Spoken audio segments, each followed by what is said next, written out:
Slay, and I am here with my good friend Morgan, and we are doing our second video for the Book of Job.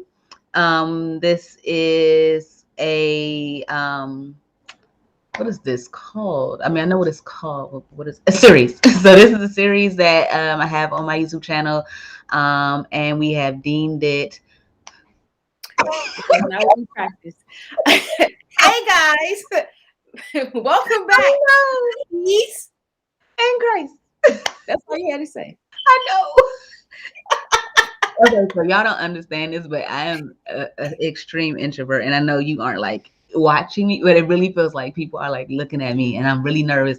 So before we get on, I'm doing all of this, and I'm clapping, and all of that is happening for me. So I get really nervous until I get into the flow. So I feel really good about this right now. So I'm good. So I'm Kelly. This is Morgan. We're going to go over Job 6 through 11. So today I lead. So if you don't know, we take turns leading. So today I'm going through 6 and 11. Morgan did Job 1 through 5 last month, which was awesome. Like I really had a good time learning all about that particular part of the scripture. Are you gonna do a recap, or should I do like a recap? You doing a recap? I mean, I could do it. So basically, where we left off at was we met my man Job, and he was a upstanding citizen, and basically, the good Lord allowed the devil to test him, for lack of a better word, tested him to just test his level of faith, because he was basically like, yeah, Job singing your praises now, but that's because you never really allowed nothing to happen to him. So God, like, go ahead, test him. I know my man is good. And basically, my man lost it all. I mean, he lost his kids, he lost his wealth, his wife turned her back on him, he lost his health. Like, that's what happened. He's just so upset. And where we last left off, his three friends have come to comfort him, I guess. I don't know if comfort is the right word, but they came through, like a good friend does when your friend is in trouble. Like a good neighbor. Like a good neighbor, your three friends are there. Yeah, so that's basically where we are about now. Well, one of the friends started speaking to him, and they basically just, started in, because sometimes friends think they know everything, but we're going to pick up in the middle of this interesting dialogue. So you will notice, like, as we go through, all of his friends are going to respond in some way, basically blaming Job for his own demise. So this particular friend, when we open up in Job 6, it's Job's second speech. It's his response to his friend Eliphaz. Okay, that's what I thought. Eliphaz, that PH. So he's still in his woe type of situation, but it's towards Eliphaz and this terrible advice he offered to Job. So you need to read Job 6:1 to see like the magnitude of this man's hurt. Like he basically said it would outweigh all the sands of the sea. Like I don't know if it's the sand at the bottom of the ocean floor or on the beach, but either way, it's a lot. So he's saying like he really, is hurt by his friend. He related his friend's advice to tasteless egg whites. I've had egg whites. They are tasteless. Healthy. I eat them. I had an egg white what is that, omelet. So it's pretty healthy for you. But I know you're not just about to eat no egg whites. You need some flavor, some seasoning. And I mean, he goes into all of that. Like, but Job then goes back to his hopes for God to like rid him of this pain. But of course, he goes into it like harsh. Like he's like, please crush me, kill me, anything to take away this pain that he feels. And if you don't remember when Morgan was going over it, it's not just the emotional pain of his friends saying what they said and the pain of the physical. He like, aside from losing, like he lost his wealth, his cattle, his home, his family, well, everybody except for that wife of his, who is not the best of friends. I know, like she's still with him, but he lost a lot. But he's also in a lot of physical pain. So despite his pain, Job has not sinned against God. Like he did not deny God. And this is the situation that the devil was kind of like hoping for. Like, I bet you I can type of situation, cause him to do this. So he then turns his speech back to Eliphaz, and he says that a true friend would be kind and not accuse him without the fear of God. And he's basically going into how we shouldn't judge each other. But he claps back at Eliphaz and tells him to stop assuming that he's guilty, because he didn't do anything wrong. He went through his head and was like, I can't find anything of sin that I have done. Of course, he's not perfect, but he's just like, I don't recall, messing up to this magnitude, I'm assuming. But he actually asks, he says, do you think I'm lying? Like, I don't know the difference between right and wrong. Like his tone is changing at this point, and that's when his tone will change towards God as well. So I think we go into verse 7, and Job is talking about his physical pain. So he's talking about a vivid description of maggots and scabs and oozing pus from his skin. And he's sharing with God that he's in this deep anguish and bitterness. Like, this man is very frustrated. Aside from his physical pain, he's like, I really don't know what's going on, why it's happening to me. So he cries out to God. He's expressing that he can't even get a good night rest. His dreams are like nightmares, and he's tired of God's test. Like, his tone is changing towards God. He's like, why don't you leave me alone, at least enough to swallow? Like, that's different. That's not how he was coming off to God. But he continues, even though he has this tone, he does not sin. He does not, forsake God and go down this whole path that the devil was hoping that he does. He goes and he still holds fast to his belief and his feeling of, I did nothing wrong. So he's like, if I have sinned, he still gives God like reverence. He still references him as Almighty, the cover of all humanity and everything. So then another friend, we gotta talk about these friends, of Job, he wants to respond, and that's his friend Bildad. Is that how you got his name too? Bildad. I thought the L was silent. I can't do it. Bildad. Okay. So he come in hot. he is, I would say, of all the friends, this one was the worst comment that a friend could give. So so far I was out of pocket. No, okay. So Bildad is talking about his kids. He goes in on Job's kids, and he's saying that his children must have sinned, and their punishment was well deserved, because they must have did something real crazy. Excuse me, sir. Like, even if that's how you feel, like, that's not what you say. Like, that's not polite in any kind of way. And the next verse doesn't mention anything about him picking himself off the floor or anything, but I can imagine the amount of hurt Job must have felt. Like, your words hurt. And at this point, are you really a friend? Like, that's not even what a friend would say. But he continues to try to help Job and give this advice of telling Job to pray and seek God's favor.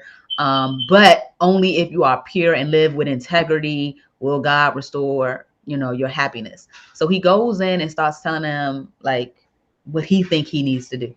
But he doesn't know that. Like, you can't say that. He's not God. You can't just say, this is what you need to do. And your dead children deserve what they got. And people get what they deserve.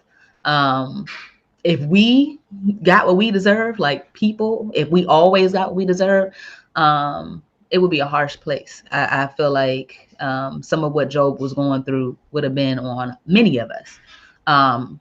So he shouldn't use such strong context to express that. Let me see.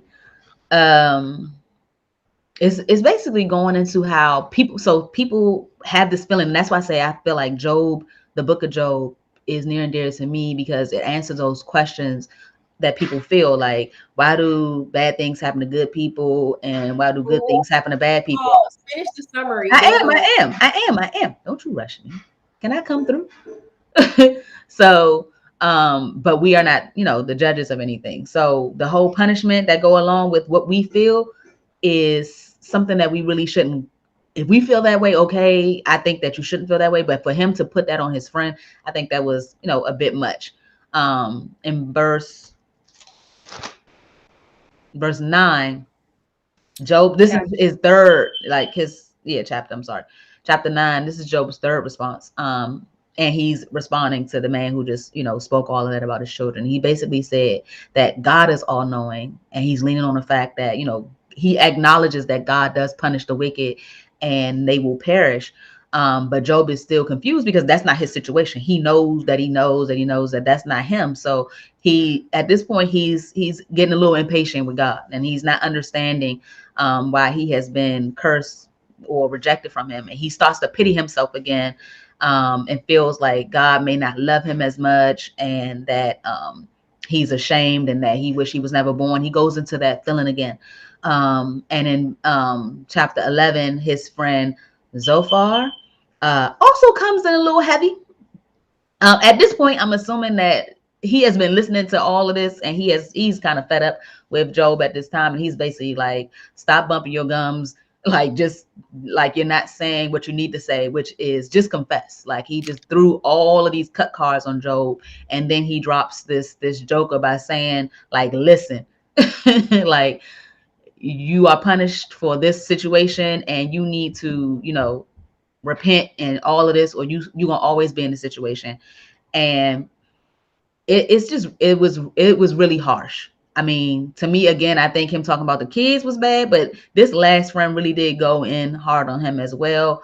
And that's kind of where we ended. That was in 11. We didn't get into like Job's response to him, but he was coming back at his friends. But that is where we left. I have other notes when we get into like our deep conversation of it, but that is like the synopsis of 6 through 11 from my point of view. So Morgan, if you want to go back to 6 and start throwing in like your points of view of what you read. Hey, Claudia. Hey, lady. Full transparency, Job, even though it's not as action-packed as some of our other favorite stories of the Bible thus far, shout out to Jacob. I really resonate with the story of Job only because I don't know how many of you guys do or do not. Actually, somebody reached out to me and said they found me through Cookies in Christ. But for those of you don't know, I actually have a chronic illness. And so the first time I read this, it was maybe like a year and a half, maybe 2 years after I was diagnosed. And so it was still fresh. And so reading this about Job, I really resonated with a lot of the things he said, and to being in situations where you have friends and sometimes silence is just the best policy. You know what I'm saying? Just don't say nothing. Just listen, just grunt, whatever. Do you think that they felt like they gave him that time? Because remember, they were silent for like 2 weeks, and they was like, it's time. But no. They were silent when he was silent. But just because I vent to you does not mean part your 2 lips. It doesn't mean that. It just means, okay, true, whatever the case is. Or maybe they could have did rock, paper, scissors and said, which one of us is going to speak? Only one, not all 3 of y'all, one of y'all. And then they all had, because they were all saying something similar. They were all saying the same thing.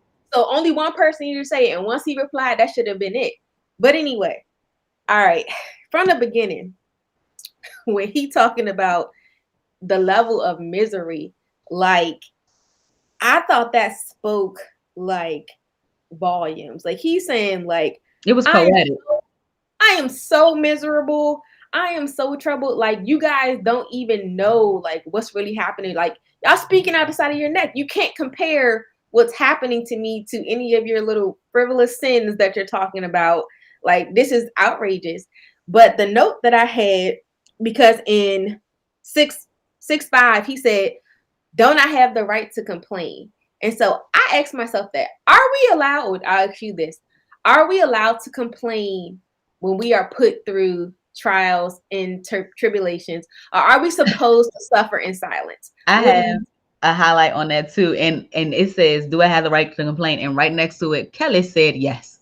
I said that, a person. Now complaining, I think complaining is different than you sitting there and saying, you know, going against God type of situation. But God says you could be angry. Like that's a feeling, that's an emotion. You're just not supposed to act on it. So if Job had clapped back at his friends in a sense that, well, since you feel like that about my kids, I know your kids did something wrong, I'm killing them tonight. Like if he had did something like that, that would have been different.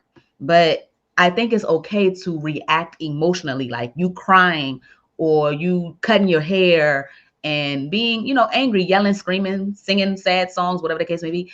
Cool. But for you to denounce your faith, for you to yell at God in a disrespectful manner, for you to take it out physically on somebody else, no, you shouldn't sin because of your feelings. But you can have your feelings. Yeah, I definitely feel like I kind of have the same thoughts. It's just like we're humans. God gave us these emotions. We're gonna feel the feelings. Um, and I guess in this sentiment, again, it's talking about like what friendship is like. Sometimes just listen to me complain a little bit. Like this man lost everything, literally everything. I think he's allowed to be a little upset. I think Yeah. he's allowed to have that time. Oh, hey, Claudine. Um, so that was my first note. The second thing I had was when it come down to verse 9 when he said, I wish he would crush me. Basically, he just was asking Mm-hmm. him, you like, I just wish he would die. And let me see what my other note is. So like I know a lot of times when we're going through different things and it seems like it's an impart, like we just can't get through them, it's easier to try to get out of it, basically. Like, what's the quickest way and the easiest way to end our suffering, even if it's not the best way? Because sometimes you just gotta, sit in the uncomfortableness or grow through it. And I hope I'm not offending anybody when I say this, but it brought along the lines of, is it cowardly to take, I guess, the easy way out, or to say, oh, I want to die, or when the going gets tough to run away from our problems? Because like, even if we can't understand it, whatever the situation is, how is going backwards helping resolution? When you said that point, I had many different thoughts, and it can be touchy because I remember I was in the 12th grade when 9/11 occurred, and the outlash of people who felt some kind of way about those who they called them jumpers from the Twin Towers, basically committing suicide in the eyes of everybody else. But we weren't up there. We don't know what it was like. So I chose not to speak on that. Like we know that suicide is wrong. Um, However, like I'm not going to say, oh, they're where they ended up and things like that. I can't say that they were cowardly because I've never filled my lungs with that much smoke and that much chemical and being on fire. That was horrendous. Um, but a lot of people do feel like that. Not like coming off of that situation. That's just what I thought about. But a lot of people do feel like that. Not just about like trying to end yourself, but like, I'm not having a good time in this marriage, I'm leaving this marriage. Or being a mom is too hard, I'm about to drop you off at the fire station or something like that. Like to quit when you have already committed yourself or you have been placed in a position. It's one thing, I'm gonna say this, and it's just one thing to try to lean on it, but it's very hard to. But we should, is that God is not going to put you in a position that you can't get through. So if He has not called it into your life, then it's a message that you can get through this, and your story will be amazing. Like I doubt, like if Job knew how much his story meant to me, I would hope that he knew that that would give him enough to carry through. Um, but it is a lot. It's a lot. But I can see where somebody would say that it's cowardly to just be like, I just want this to be over. Like when the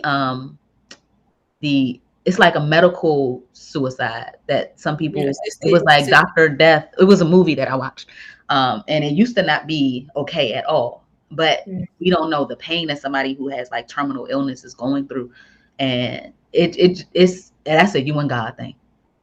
That's a you and the same way He gives you life is the same way that I would prefer for Him to take that life away. But I've never been faced in that situation to really talk about how somebody should feel. I mean, but what do you think? Like, do you think that is more on the cowardly side, or is it more on the my body can't? Because he's not dealing with just mental; he's physical and mental. Right.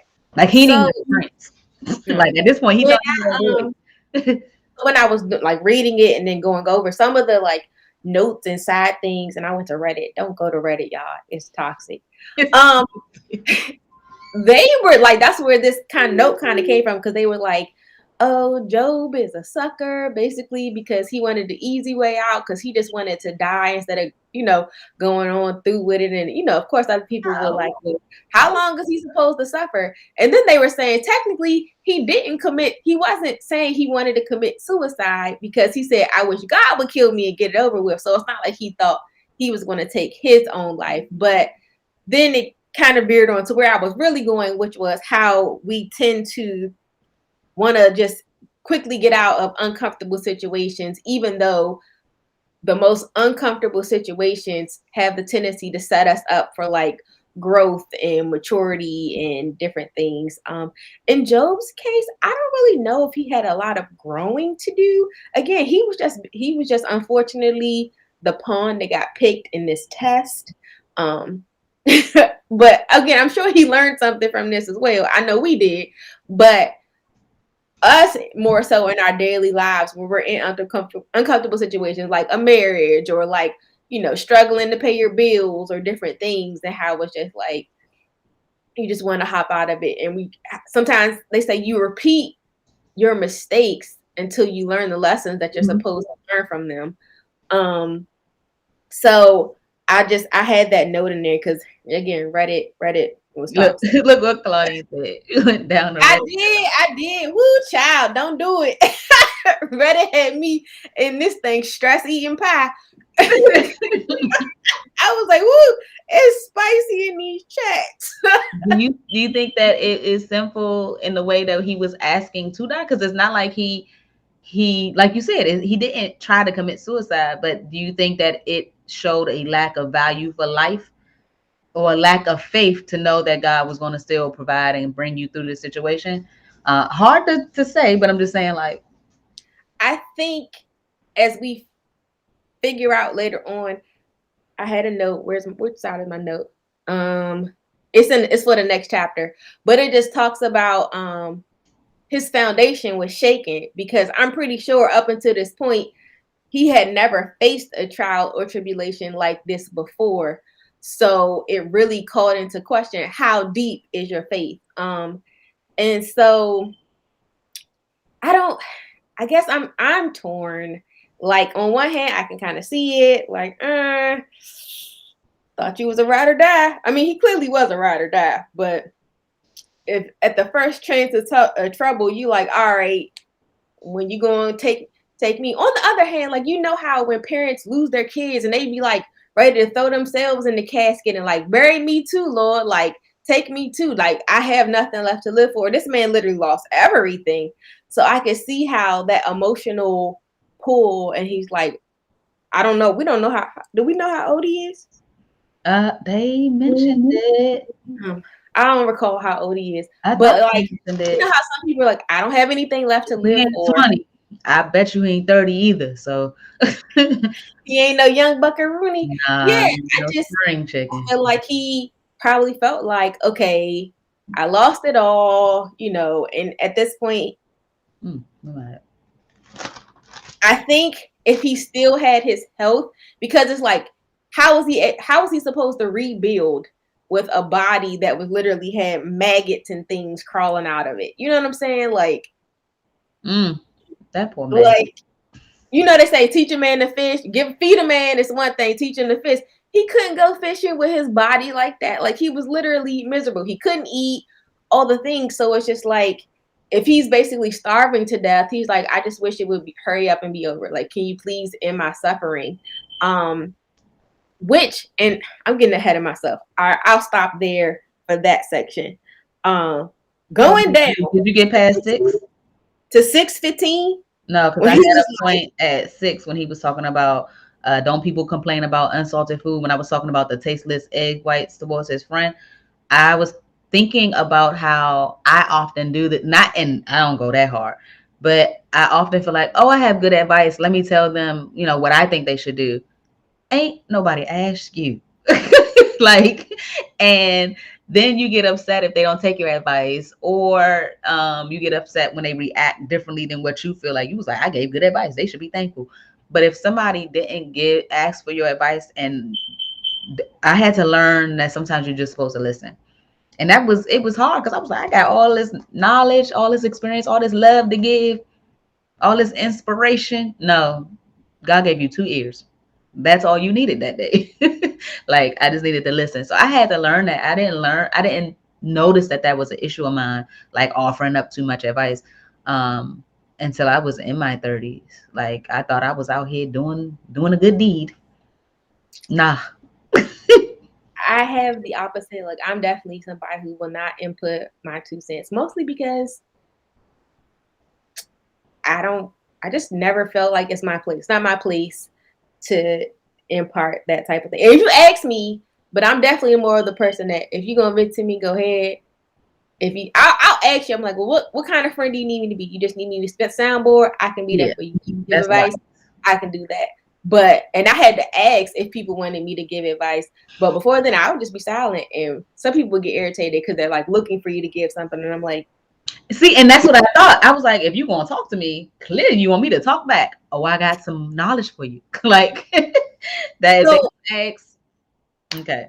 do you That was, feel like, and maybe we're getting ahead of ourselves, that Job's, so at this point when he's talking about his woes and he's saying that he wishes God would kill him, do you feel like they came so hard at him because they were like, yo, you being mad dramatic, at least you still have your life? You know how when you have that friend who's like, you blowing things out of proportion, like you have so much going for you, and why are you talking like this? You know what I'm saying? Like, you trying to rationalize with someone who's in the middle of a traumatic situation, and the more you try to be encouraging and positive, and the more they try to be negative and just like all these things. And so it forces you, like, and even in your approach, that you come a bit more aggressive, and you know what I'm saying, like, mhm. listen, all I right.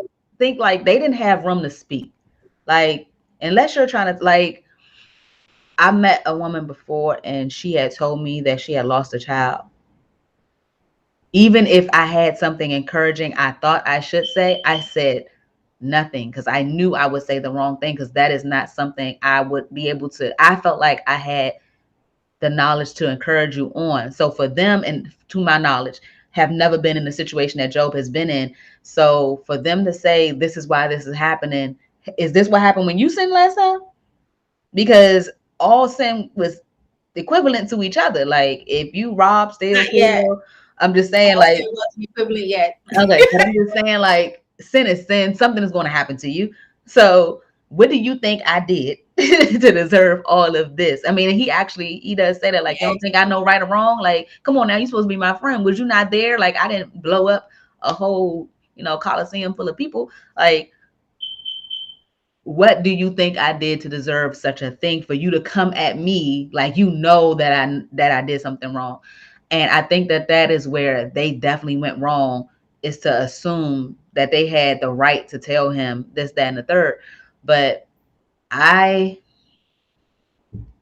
I don't know, because a piece of me is like, well, if somebody's life was perfect and then all of a sudden they went to the edge of the earth, um, is that person now, like, now is the, I mean, like, it depends on their personality. Like, some people are not your friend, to the point where, oh, her life's so perfect, oh, so her husband cheating on her, so she's not perfect. And then they take the opportunity and they just go in on it, and they kind of get, for lack of trying to sugarcoat it, they get joy out of saying finally something is wrong in her life. Job was pretty much perfect and had a whole bunch going for him. That's a lot of a reach to put that on his friends, but I know that people do that as well. But also that nothing of this magnitude, to my knowledge, had happened before. So it was just so out of the ordinary for something like this, that it would be out of the ordinary right now. Like I couldn't imagine somebody telling me that when they got home, the house was burnt down, all their kids was in it, and they got home early because they lost their job. And then when their husband came home, he had papers to divorce them. I've been like, you talking about in an hour? So, and that's kind of like how that happened to him. So yeah, it just was out the, yeah, this was far left. I don't know anybody would have been able to handle it. Huh? Is that your smoke alarm? Yeah, my father-in-law is an electrician, and he was going to come over and fix it today. Chirp, chirp. But what you said, I agree that there are the type of people. I don't think these. Well, I'm going to say this: if they are those type of people ain't sitting in silence for a week with you. They just gonna wait for your other homeboys. This opportunity was grand. But with what I was about to in 615, he's like, my brothers, y'all are unreliable. I was like, were they really unreliable, Job? Or are you just big mad? Like, they literally sat in silence with you for a week. And then I had a note that we often lash out at those closest to us when we are going through difficult situations. Definitely. Granted, they came hard at him, but they hadn't gone that hard at him yet for him to be like, y'all ain't my real friends. He said like a seasonal brook, like a stream. Yeah. Like coming and going. Hot and cold. Basically, he was like, y'all ain't real. Y'all ain't my real friends. I'm surprised they ain't leaving right there. And I was like, oh, I'm not your friend? I got sand in my parts. Like, what you talking about, Joe? So they all have a part to play, but they should have just kept with the quiet part. I like not I like, but I got something out of 29. That's when I was saying, like, it says assuming my guilt for have done nothing wrong, and I just like to assume so much about people. Like I was watching what is that man's name? Ahmaud Arbery case. And how they assume, I mean, he did go in the house and whatnot, but they assume that something wrong had happened, like a crime had been committed. And when you do assume something, you just start reacting. So they assumed that he was running down the street because he did something wrong. The neighbor assumed something was wrong because he saw the other neighbor speed off, and then he got in his car and sped off.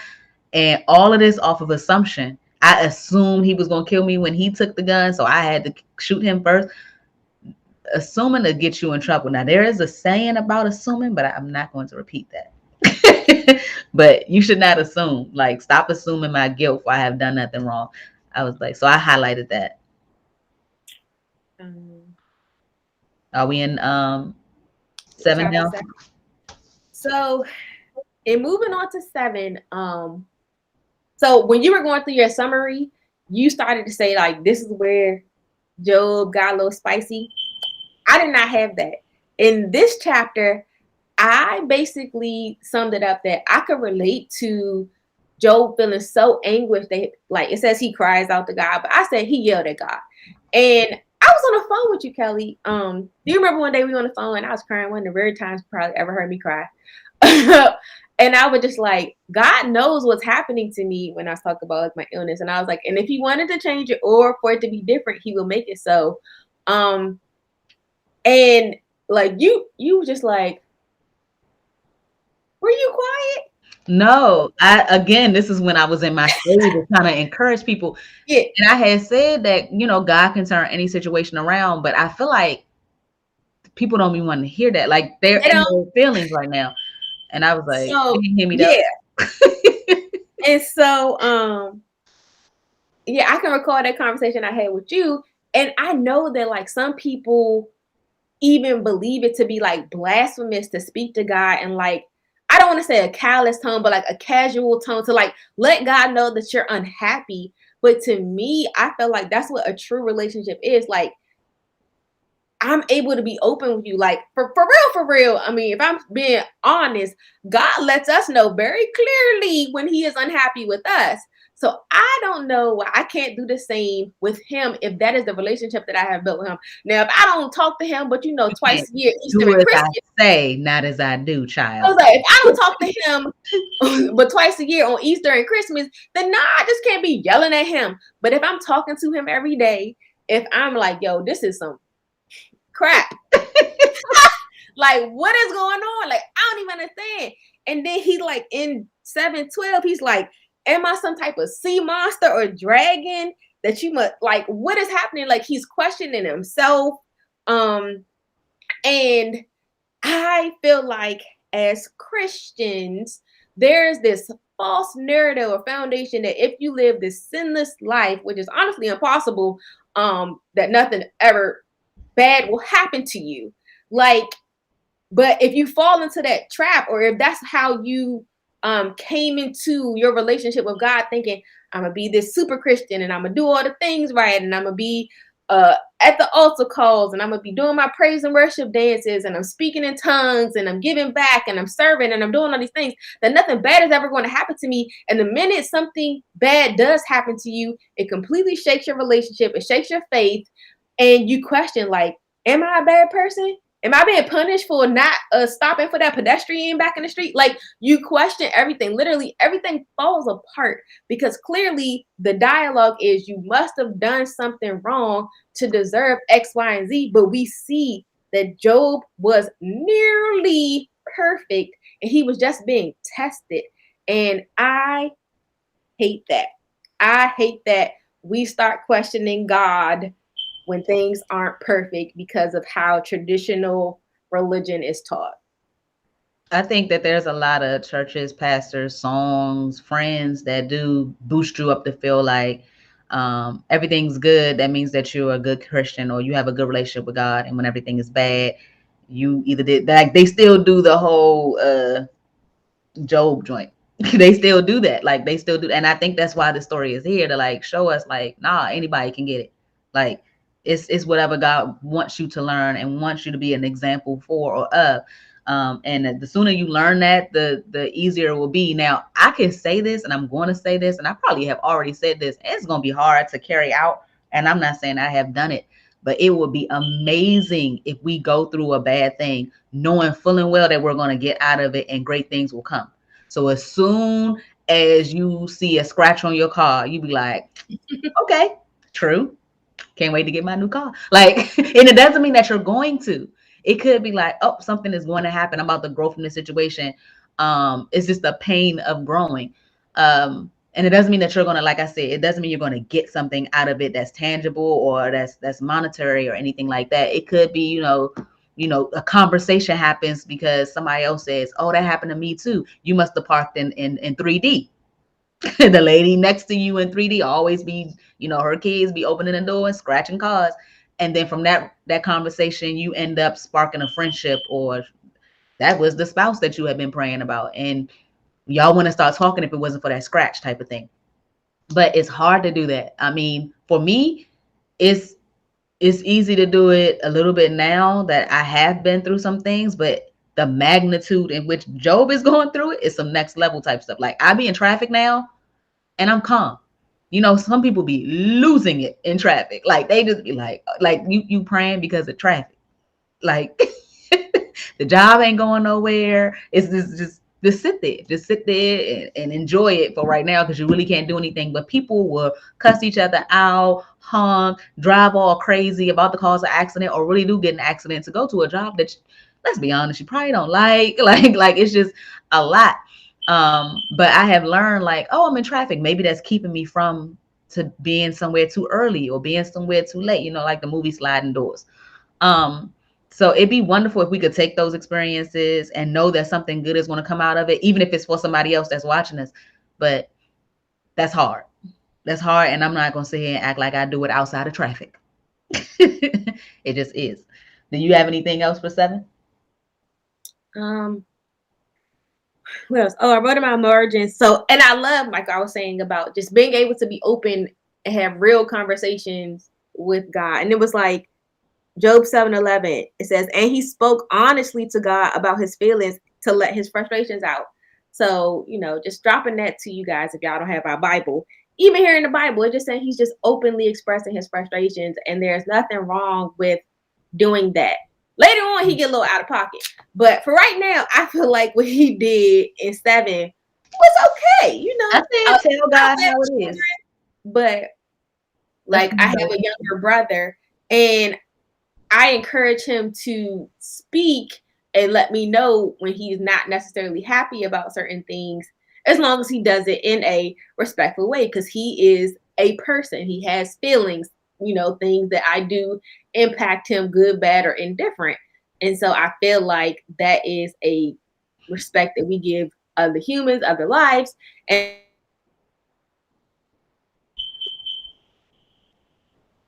I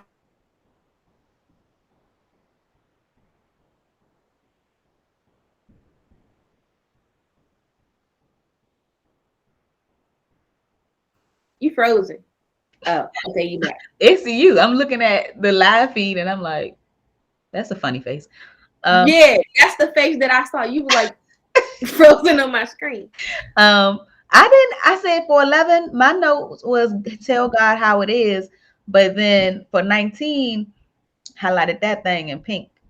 The tone of why won't you leave me alone at least long enough to swallow? Because he's talking about how it's even in his dreams, like he can't even get a nice rest and this, that, and the other.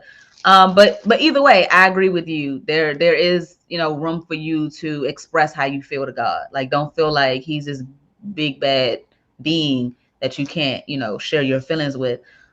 He knows them anyway. So might as well. But I don't have anything else for 7 other than, in your pain, just make sure it's not hate and sin, because he didn't do that. He didn't say, because some people will go through, like, the first person I ever heard say that was, I was working at Express, and this girl said that she doesn't believe in God because her little brother drowned when he was a kid, and she can't believe in a God that would take away a child. And me being young, and like, I was trying to get to know God at that point in time, I didn't have anything that could comfort her. I feel like I have the words to share now if she were to, ask, or if that was to come my way again. But for you to say that there is no God because of the pain that you're going through, that's the part that I think that you have to be careful about. But Job was still referencing God as Almighty and knowing that he was powerful, and he kept God up there, like knowing that he was the maker of all. For 8,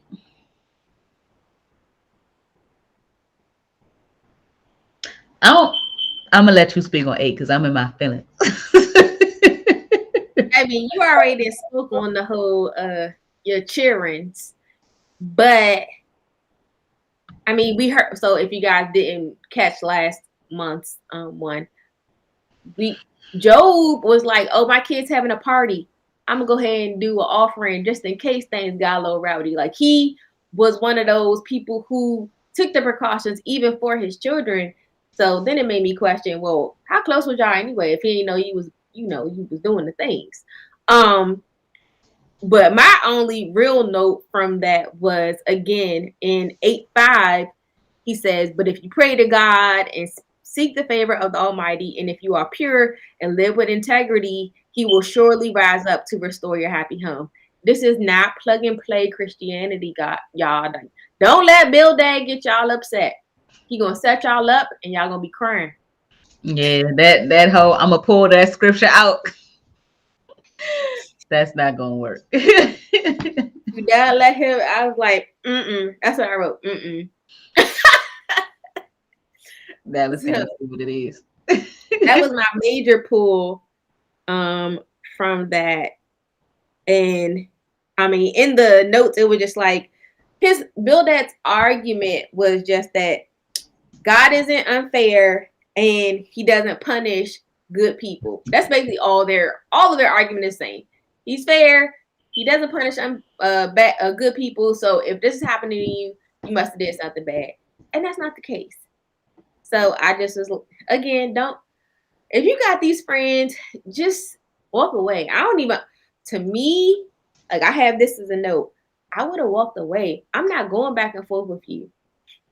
I have scabs. This is all he had though. He didn't have no. At least they was giving him time of day. I can see everybody else. If Job was to walk up on you on the street in this condition, I ain't never seen nothing like that before. He already cut all his hair. He got worms coming out his skin. He got boils and. If it hurt to swallow, I'm not speaking. I need my spit. I need my spit and I need my breath. I want, yeah, he did. He had they're calling it Job's speech, so he did talk for a minute. I'm not going back and forth with y'all. Like that's one thing about me. If I'm not feeling good, I will be quiet. I'm tuning out. I said what I had to say. I'm innocent. Y'all can say whatever. Matter of fact, can y'all just? My words would have been like, "Can y'all leave?" Because I wouldn't have left. Can y'all leave? Can y'all? I'm in too much pain to walk away. Can you please leave? Booker Morgan would have stopped. Absolutely. So what about his third speech? The children. Oh, I mean, so that's why I said, like, to me, Job was the ultimate. Like, ain't no way in the world you about to say that and then not be picking yourself up off the floor. And I'm like, to say that somebody's loved ones must have, like, you are not talking to the person that you are seeing go through something. You are talking about somebody who's not there to defend themselves, and they're already gone. And you know that talking about them deeply will hurt me, even if my children were bad or did whatever the case may be. That's still my child. I still love them, just like, you know, God loves us. We are his children and we do, you know, a lot. I don't want to hear that. That's just not what you say. If you feel like somebody's grandson was out here cheating people out of their money, and then all of a sudden he got hit by a car, and you say that's what he get because he shouldn't have never, excuse me. Like, that's not what you say. Like, that's just not what you say. I don't, even though I see that he was not the best of people. You saw that he wasn't the best of people. You don't know them kids. You don't know what those children were like, or and I don't think they were young kids, because if they was partying, then they you know, they had to at least be teenagers. But still, you can't say what you feel like somebody deserved. And I think that we're not the only, we do that. People do that. You get what you deserve, you reap what you sow. Yeah, that's what you get. How many kids have said that's what you get? Like, you go and you say, and you run up to a kid and you go like this, and then you turn around and trip. They be like, that's what you get. That's not necessarily a true phrase. Okay, because if we all got what we were supposed to get, we all be tripping and slipping. So he was out of pocket, truly. And that just to me goes to a whole nother notch on how wonderful Job was. Because I don't know if he just didn't have the strength. But when it did not say, and then Bildad got off the floor. It didn't say nothing like that. And the other friends, like, it wasn't one man in the group that was like, all right, y'all, that's enough. Like, pause. Nobody stood up for him and was like, well, maybe. Like, I'm not gonna say that they didn't, but I really don't remember them all praying together or anything. Like, they were silent. I mean, I guess, you know, that's their culture, but a smooth prayer would have did good.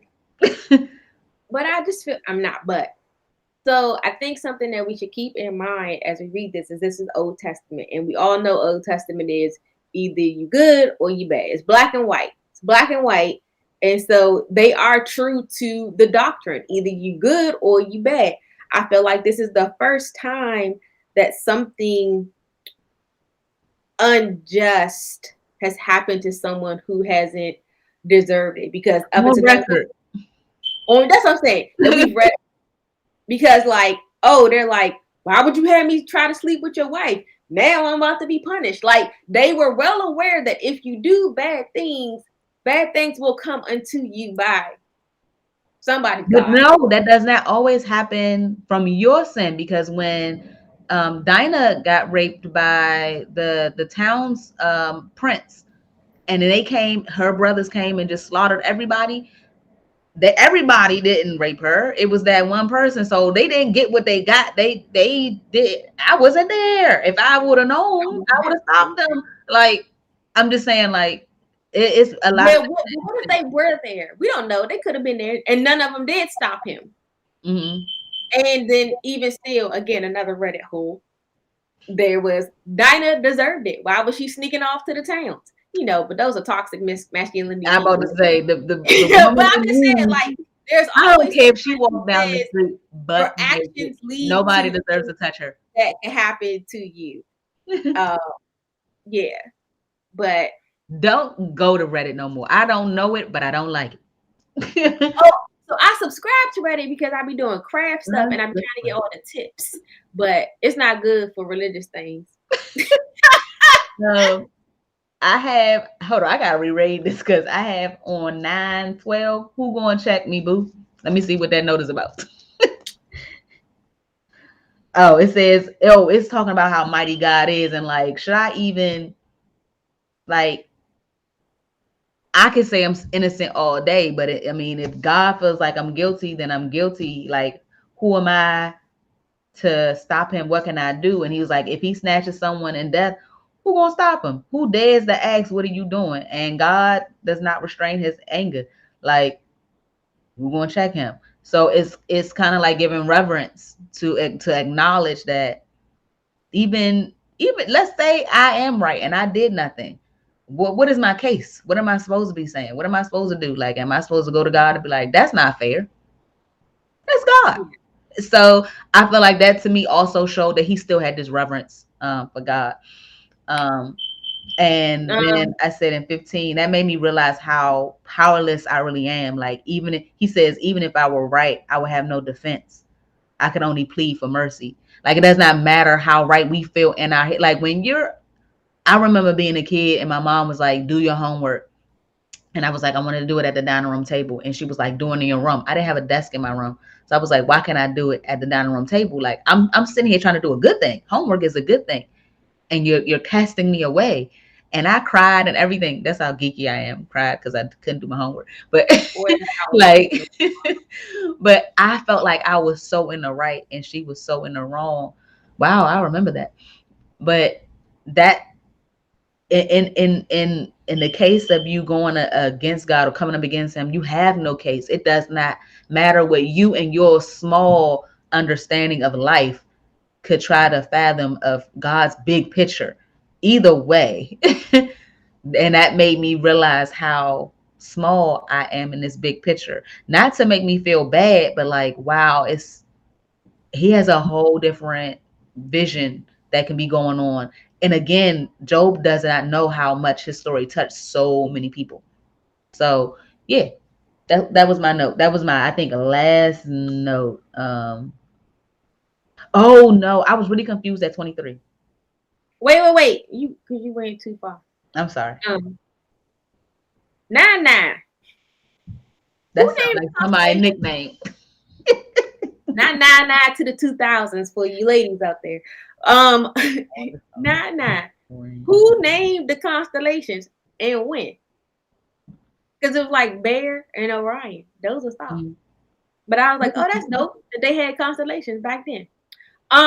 But in 910, when it was just like, oh, he does great things and he performs countless miracles, and that just to me really stuck out because again, it goes back to the conversation you had. I was like, when you have faith, when you have a relationship with God, when you know all the things that he has done, all the things that he is capable to do, it sometimes makes it even more difficult to reconcile that he is basically allowing you to go through this difficult thing in your life, especially when you feel justified that you haven't done anything to deserve it.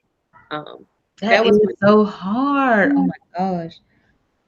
That is hard. So in your situation where because I felt that I don't have sickle cell disease, but my children do. So I feel like as the extension of me, it's my burden to bear as well, but that's not my body. So as a person with that is your body, do you find it difficult to have that point of view? Like, I know God can heal me and he still hasn't. Therefore, it must be a reason and a purpose for me to go through this. Is that your outlook now? Or do you feel still have a little bit of why you ain't take it away yet? Like, what else is there for me to learn? Like, I'm smiling still, but Now I'm able to have that outlook, like, okay, you go do different things and it can birth different things and it can lead you to, purpose or growing. But at that time, and even now when I have like really, really hard days, I feel like it's just like, bruh, like, God, like, come on. Like, I mean, like, I know you can, so why aren't you? And it really, like, not saying that you like, oh dang, forget God, but it's like, come on, like he said, like, give me a break. Can I at least swallow? Like those days when I can't get out of bed, it's like, Lord, I just want to go to the bathroom and pee. Like, I know you see me, I know you hear me. So like, it makes you feel so hopeless in a place where, and when you have faith and it's like, go to God, turn to him with all your troubles and he'll listen to you and he's always there for you. But in those moments when you're going through those difficult times and it's just piling on and piling on, even knowing that God is there, it's like you're here and you're still not doing anything. It doesn't really have that same level of comfort that it can particularly have. And especially when it's something that's ongoing. Like when you're born with something and it's literally they're telling you this is for the rest of your life. It's not like, oh, I lost my job, I'm gonna eventually get a new job. No, it's you like this it's a new forever. situation, yeah. Like, and so it's hard to balance that with faith. Um, or I won't say balance it, but it's hard to accept the dichotomy of the two things. And a lot of it could be ego, a lot of it could be maybe self entitlement, a lot of it could be just the cookie cutter religion. Like you do good things, God takes care of you. You have to, do the things, and everything will be perfect. So you're like, okay, I'm trying to be perfect. What's going on? Why haven't you healed me? Why haven't you done these different I things? But I'm wonder, like, why do they? I don't want. I'm using sell, but not money. But why yeah, do they sell it like that? It's like because hard it's to even good. keep that up. I know that it feels warm and fuzzy, like, oh, you come over here, you're gonna be blessed, blessed, blessed, blessed. But as soon as Kelly, you they've been lose selling everybody, it as soon as for something go wrong, 4,000 it's years. a This shame. happened in this happened in 2100 BC. They've been selling this for 4,000 years, and people still buying it. They are still signing up. That sounds good to me. It sounds good that if I do good things, there's somebody that I can always depend on to be there with me no matter what I go through. It's like when you get married and they say in sickness and in health, or in good times and in bad times. Yeah, you say that, but until you are in the bad times and it gets as bad as you can possibly think it's going to get, that's when you're really called to see, like, how tough are you? How about it are you really? And if you feel like you're in it all alone, how long can you sustain? Um and so this is where in 9, when he's talking to Bedad, this is where I have that he might be getting a little outside of himself in 21 through 23, when he was like, I'm innocent, but it doesn't make a difference. Basically saying, I despise my life, whether I'm good or bad, it's all the same to God. That's why I say he destroys both blameless and the wicked. And when a plague sweeps through, he laughs at the death of the innocent. And I was like, Yeah, all right, yeah. now. Whew. I highlighted 23 question mark, question mark, question. I ain't even had no notes. It was just 3 question marks. Yeah, I Like, was just like, what is you talking about? yeah, that's when I was like, all right, he outside himself. First of all, he ain't even having a private conversation with God. He talking to Bill. He talking behind God's back, but God can hear. So it's like, you talking behind his back. He right there. He right I don't there. know. I can say that I have talked out of pocket like that to God as a child. It was over the stupidest thing. And then when I found out how severe what I said was, it was like as soon as I read how it was, I did not fall to my knees on my own. My leg gave way. Like I could no longer stand. And I laid on the floor in that yellow room in that house. and I cried because of what I had said to God when I was a kid. And you want to know the silliest thing when it was over? I wanted a brother or sister because I'm an only child, and God would not give that to me. Like all my, like I have over 27 cousins on one side and like 15 on the other. Everybody gets to say the phrase "Mom said," and that did something to me. Nobody ever said "Mom said come here," or "Mom said this," or "Dad said this." Nobody said that to me, so I was feeling some kind of way. And as a grown person, you're like, you're blessed. But as a kid, seeing everybody else, like my grandmother would have everybody take pictures for Christmas and be like, okay, so all of y'all get together, then all of y'all get together. Okay, now Kelly, come on, grab your teddy bear. So I'm not in a picture by myself. So I was that deeply hurt and mad and lashed out, and it was so foolish. And I feel like for him saying that, to feel like God is wrong. Like to be woe is me. I can't believe you bringing me through this, and I can't take it no more, and I would rather die. Cool, that's okay. But when you start getting into what kind of God, excuse me, He didn't say what kind I'm of just God. He just saying, said, like when you start getting into that, like people start to, that's your segue into going downhill from that. Like you are now spiraling into, you are taking God out of that place that he is, of being mighty and being capable of helping you. Like how do you bite the hand that could have helped you, or can and can still help you out of the situation, but you aren't able to see past your hurt in that way? I do understand this man is going through something terrible. But yeah, when he said he laughs at the, like he's getting joy out of me being in pain, that is not the case. It was not joy. It was the understanding that millions of people are about to read about you. And I know that you can handle this task. I honestly think highly of you to know that you can handle the assignment. That's how he should have took it. But I understood the assignment. I'm not saying I would have did any better though. Like it's hard. Like this was hard. This was, I'd rather have an algebra test. Like this was hard. This just Number one, I love math. Number two, so I found like in this section, because earlier on, not even 10 sentences earlier, he was just talking about how great God was and how he could do all these things. And then he's still in reverence to how mighty God is. He just like, man, that man wipe out everybody just for a little chuckle. So it's just like, so you know how powerful he is. You know the miracles he can do. But now you just saying he just got some sick, twisted sense of humor. And then I had a note here because while we're reading this, it's still on the human plane. So it's just talking, him and his friends talking. But I wonder if on a spiritual plane, you know, Satan was looking up there smiling like the Cheshire Cat, like, y'all, it's coming. about to happen. It's about to happen. Yeah, like he was like, oh, I guess just a little bit more. Like I felt like he was probably like, yeah, come on, just say it, waiting for him to. I'm glad he didn't give him the pleasure, but that was interesting to know. I felt like he was waiting for him to be like, I don't know what was the word that he was looking for Job to use, like I smite God or whatever it is. So Mike Smith, but I found it interesting that like I wanted someone to explain this to me, and I probably just got to dig deeper. But I study Bible was like, I'm not even going there. Study Bible was like, I'm not touching 20. Not good enough for me. Like, but I how did I want to say this? Like, oh, I wanted to say that another note of how you definitely should not cherry pick the Bible without reading before and after, because somebody be like, oh, it's written. You know, God be laughing at the. Don't tell nobody else.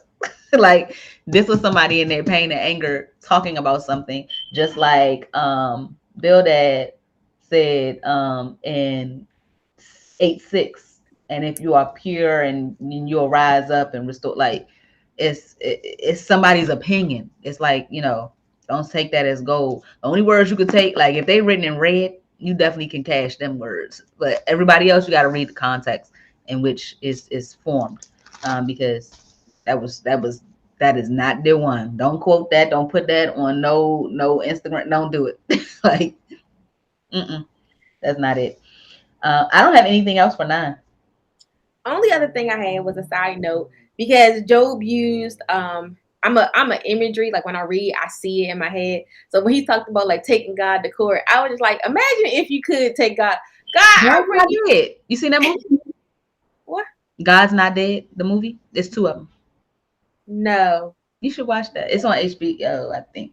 There's 2 but of I just wanted to know like about like yeah, just to imagine like, all right, I'm bringing God to homie court. He is faced with a child unjustly charging me with punishing me for something I didn't do.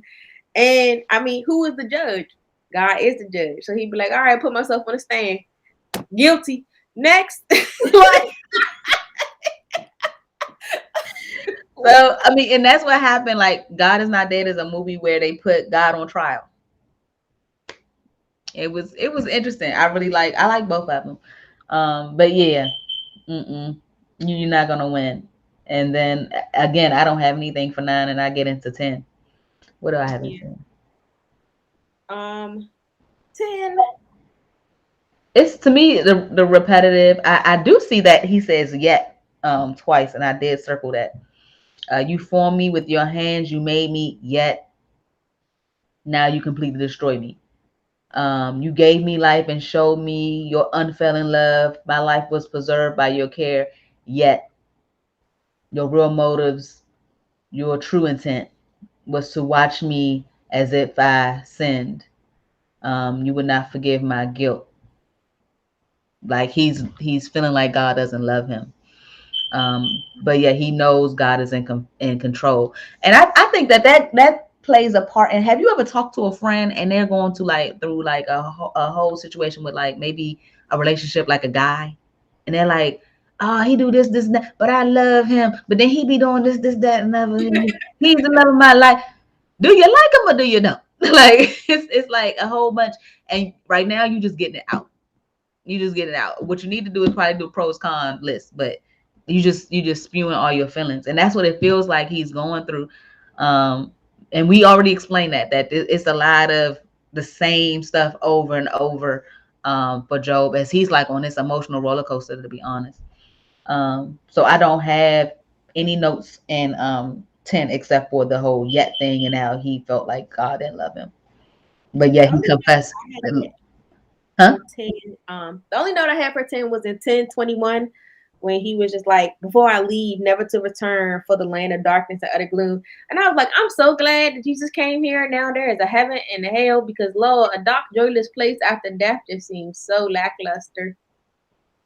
Like imagine, like imagine you really like back in the Bible, they lived for hundreds of years. Cool, you got your fill. But nowadays, people be dying at 30. To die at 30 and not think that you're going to the Silver City, or even to die at 30 and not have any, I mean, I guess going to, I don't know, between hell and a Hold on, dark. ain't Golden Gold? We'll get into it. Oh, see, I've been watching the show I was talking about, and they referred to heaven as the Silver No, City. it's gold. How you know it's gold? It's in there. It's written, I believe. It's something about the Don't land. believe everything you read. I'll read it again, but I believe it's gold. I prefer silver than gold. I mean, I don't know why. I mean, they both hurt your eyes, but either way, Um, that's but anyway, yeah, that was my only note. Was just like, ugh, the Old Testament was so blah. Like they were literally like, oh, you live and then you over. I love the concept of there is something after this life. I was wondering, and I again, as we read through this massive text, learning like what happened to those souls, like those before. I think like once like they were lifted and they rose in Revelation. Mm. I forget. I gotta read some more because I mean it's a lot. It's a lot to understand. If anybody knows and where they can redirect me to what happened to them, then great. Do you have anything for 11? I just wrote, so far, not your friend. That's what I said. I said, wow, this your friend though?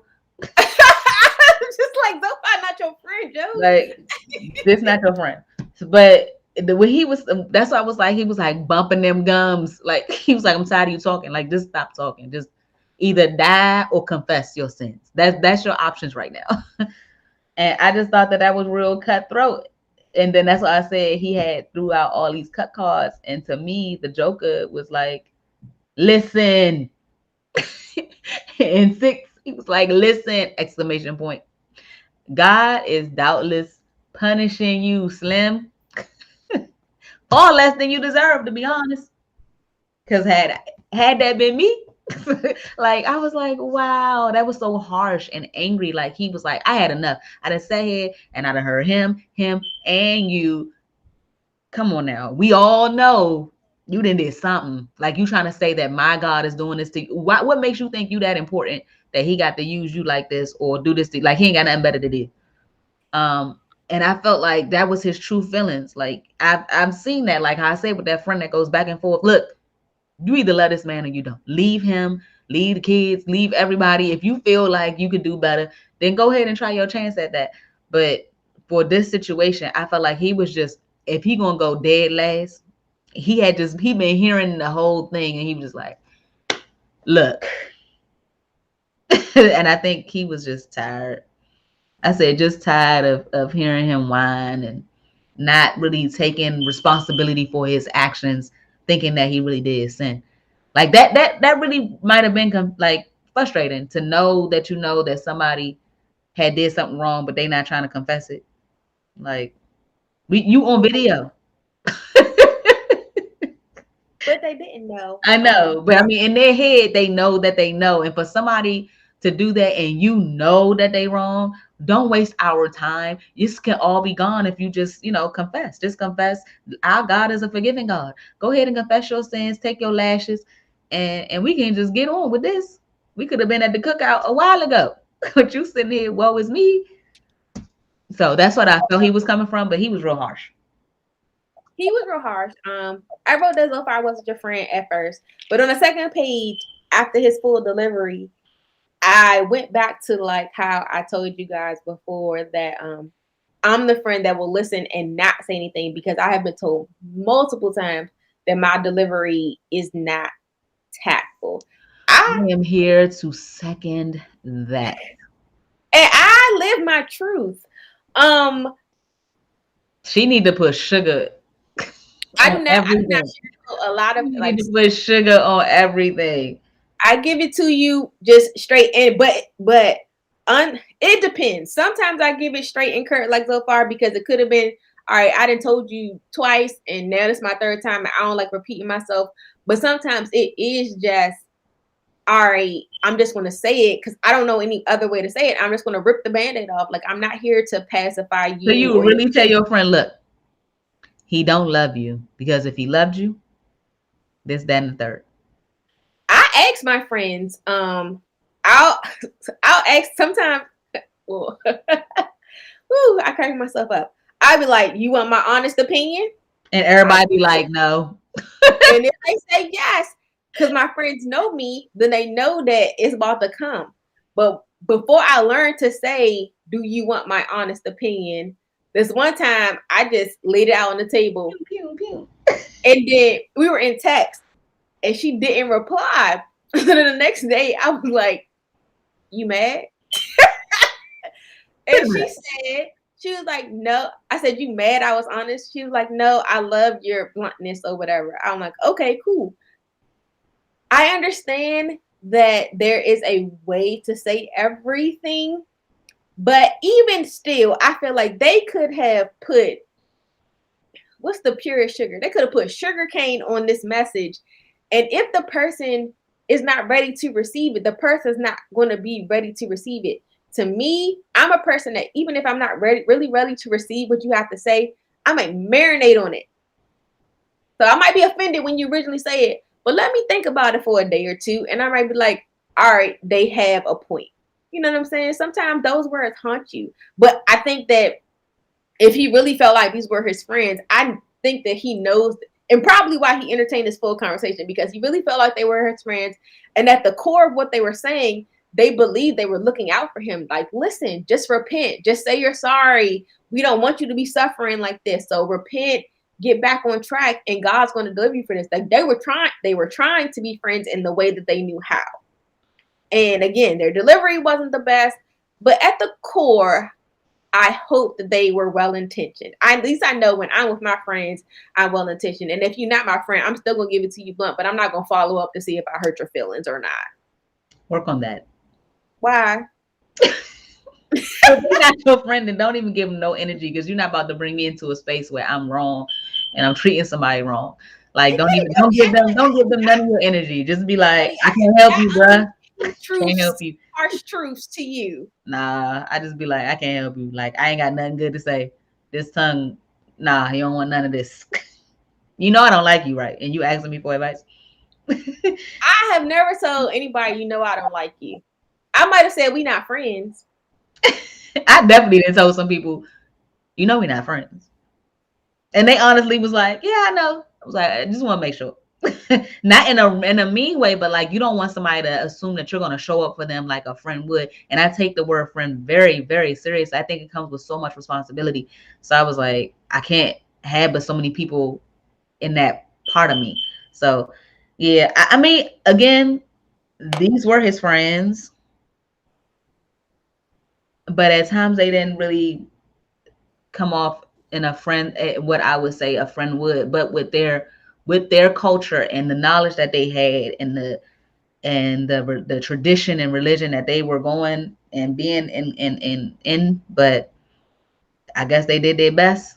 I could say that. I think they did their best. I think they did their best. I think they were his friends. Where I say that they went wrong is not even in telling him what they believe to be true. I believe, and this is me coming again from a space of living a traumatic experience, they were not patient with him. Like, he lost everything. This was the ongoing trauma that he's dealing with. They were not patient with him. You have to be patient when people are in the midst of trying times. Like, you want patience, you want compassion. Even if what they said, even if he was completely filthy and he was out here being like an axe murderer, sleepwalking, and he just didn't know it, and he was just completely wrong and he needed to repent. Sometimes you have to give people compassion and grace. Those are attributes that God has that his friends were not displaying upon him. Yes, they had faith. Yes, they knew about his power. Yes, they knew that he was just and felt like there was a reason for everything that God did. They didn't know the true reason, but they were like, okay, he has a reason for it. They just weren't patient with him. And I mean, nobody wants to hear all that when you got maggots coming out of your body. Like, why you still maggots? Yeah, he had a lot going on. He had scabs and all of that. I hate scabs, but I think that is a really, really good point, honestly. The point of having patience and what that looks like probably is what we said before, which is, you know, just listen, be quiet. Maybe he needed well, I guess he didn't want no hug. They could have cooked him a smooth meal, maybe got him a straw. I don't know, whatever, asking him more of what he needed and just listening to him. But it is hard as the friend that hurt another friend say that if God wanted me to be healed, it's hard to hear that, because you feel like your friend is spiraling and going into this mindset or path. And so us being in that conversation and you saying how you felt, I felt obligated to try to at least say something good, something like, you know, something that I felt would have helped. But I probably, maybe in that time, I should have just been quiet and be like, let me just let her, you know, vent and say what she needs to say. I think that's something that you fill out the friend that you have and see how that goes. But it is hard when you are a true friend and you love that person, and at the end of the day what they really wanted was for him to be healed. And if you knew that in your head, if you knew that all he had to do was confess his sins and it would all go away, then you want that for them. And I think that's what they were impatient about. Though I feel like you're right. They should have had more patience. But it's like, why waste your time going through this if I know that what you need to do, what I think I know is what you need to do is this, and then we can move forward. That's why I think the frustration comes in when you say, hey, let me just take the scenario that I was talking about with the girl and the guy. And she's like, oh, I think he likes me and this, that, and other, but he treats me like this, that, and other. But you know good and well this other guy really adores her. And you're like, stop talking to him because Tony over here is a really, really nice guy and he's been trying to talk to you, but you were being so focused on that wrong part of that part of your life that you can't even acknowledge him. And if you knew that Tony was right there, you knew that this good thing was there for you, you would actively try to push your friends towards it. And some that happens in movies. You be like, look, stop being stupid. He don't like you. And that happens to people. And it's like, you shouldn't have said that, but that's what they think will snap that person out of it. Like, oh yeah, I did sin. Like, but that's what he said. What you think? I'm stupid and like I don't know, guilty. Like I know what I didn't do. So they frustrated. He frustrated. It was just frustrated soup. Yeah. So 8:20 on 12/1/21. Kelly admitted that she loved me. You guys can mark it down in your notebooks like I will. Did she say that? I'm gonna have to. You did say it. Rewind the tapes. Two, in that situation with the girl and the boy, or even in Job's situation, again, it's patience because it's time. They sat with him for a week after this man literally lost everything he had basically worked for or acquired in his whole life. You don't get over that type of pain and trauma in a week. You aren't really ready. You aren't in a mental space to even deal with it, honestly. That's what I'm saying. Patience and compassion. The same thing with the girl and boy. Depending on how long they've been together or been in this toxic situationship or whatever the case is, she not going to be ready in a week. Even if she did, you know how they say the best way to get over a man is to get over with a new one or whatever. That first one that she's with, more 9 times out of 10 isn't the one that she ends up with because she didn't take that time that she needed to be patient with herself, to heal, to be in that space where she was ready to confront the broken parts or her part in the wrongdoing that led to the demise of that first relationship. So again, it's patience, it's compassion, it's those other fruit of the spirit that we tend to forget about. Yeah, that's what I just wrote that note. It's on 103, the last sentence. Your patience with their impatient will help. So I said they were impatient and insensitive towards Job. So I added that note. Yes. Yeah, because this was a totally unique situation. Nobody ever heard of this before. But now, if you feel somebody is going through this, you could be like, did you read the book of Job? Now, And yeah, my friend Job. you might want to shoot them like at least, like, I mean, honestly, like I would say, I love the Bible Project. Their stuff is really concise and like just, give them a little 5 minutes something to watch and be like, yeah, that's in the Bible. So you need to like really read that story and see how he got through the situation. Tell them though, don't be the Christian that's like, and then God will bless you in abundance and 3 times this, that, and the third, because if that's what they're looking forward to versus mending the relationship that they have with God, or looking towards the fact that they may be going through this for their neighbor or their child, or somebody that's looking, something that you can't really put a tangible value or anything like that on, just the good warming feelings, you will lead them further into the whole of, I went through all this for nothing. God didn't bless me. God didn't give me back my child. But like, that does happen for some people. They have a miscarriage and then they have twins, or they have a miscarriage and then they have a rainbow baby right after. Sometimes stuff like that does happen, but the point of it maybe not happening, you don't want to give them that promise. So if you're going to let them or lead them to read the book of Job, you do have to give it with that stipulation of, now that was Job's story. Good and well, you're not going through a Job type of thing, so you can't expect a Job type of conclusion to your story. Everybody's situation is their own, but you look to it for encouragement. Like, look how this man got through this and how God was there the whole time. That's the point. We haven't got anywhere close to this story. Because again, I just feel like Job should have told them to walk away. But we're gonna continue this saga next time.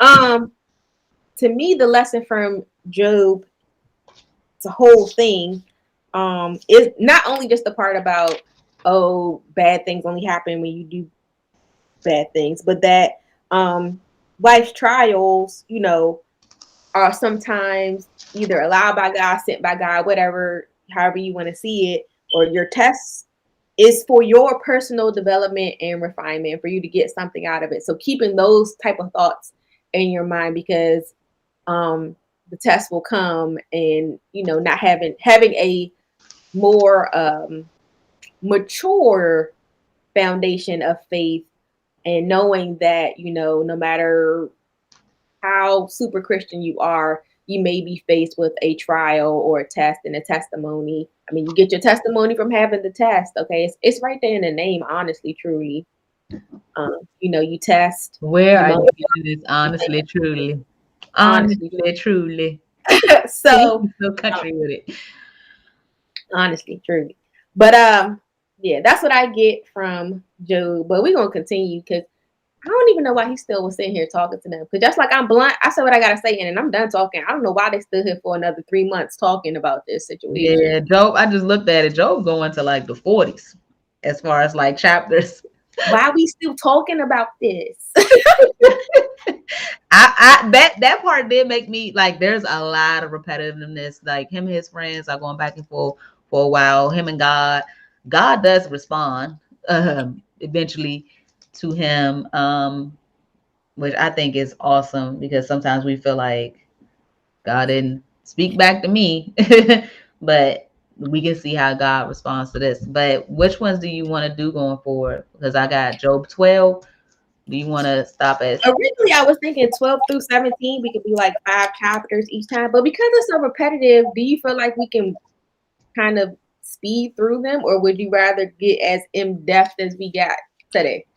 Hold on, let me see. And that's why I feel like maybe because I got my notes, but my notes start to be more scarce. Yeah, because it's repetitive. Yeah, that's what I'm saying. Because it's kind of like him repeating. Basically, if you guys aren't familiar with Story of Job, he keeps saying he innocent, and his friends keep saying you can't be, because this is happening to you. Summary. Basically, there's some wild moments. I mean, you can say when you want to stop, because you can pretty much wrap up the whole story of Job and say that was what happened, and then God spoke. I mean, but I mean, you know what? I think what we should do is table it, and then we should look at and really evaluate how long it's going to be. So we won't be able to tell people. I'll probably put it in the comments. I mean, the description after we review and go through, because we already read the whole book. Go through and see what our notes are to see if we can say this is what happened in the rest of Job. Or as he went back and forth with his friends, this is ultimately what happened, and dig out just the key points versus, oh, we're going to talk about Job for like an hour and he was the same information we said in the other video, but different. So we can do that. And I'll just put the notes up in the description of the video. Is that cool with you? We could. Or we could, because well, yes, that's fine what we can do. Because as I'm looking through, I can finish up Job going back with his 3 friends, and then you can pick up at section 3 on page 122, where it's like a young man answers him, because that's kind of like a shift in what's happening. And then you can do that number 3, and then I could pick up at number 4. But we'll talk about it. Okay, I see what I'm saying. Yeah. But we'll figure it out. Talk offline. Oh, I got some notes after when yeah, it's just after he finished answering them. I got some notes. All right. Yeah. Okay. But so do you want to do that? Like you finish up until 121, or we want to talk about it offline?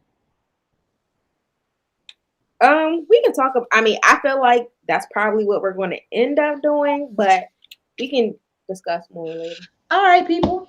Well, that is it. That is the end of this particular episode of Cookies and Christ. It has been fun. Like I said, I love the Book of Job. I learned a lot from it. We are going in chronological order. If you're not familiar, that's what our study Bible shows, Job after Genesis. Hold up the Bible because they always ask.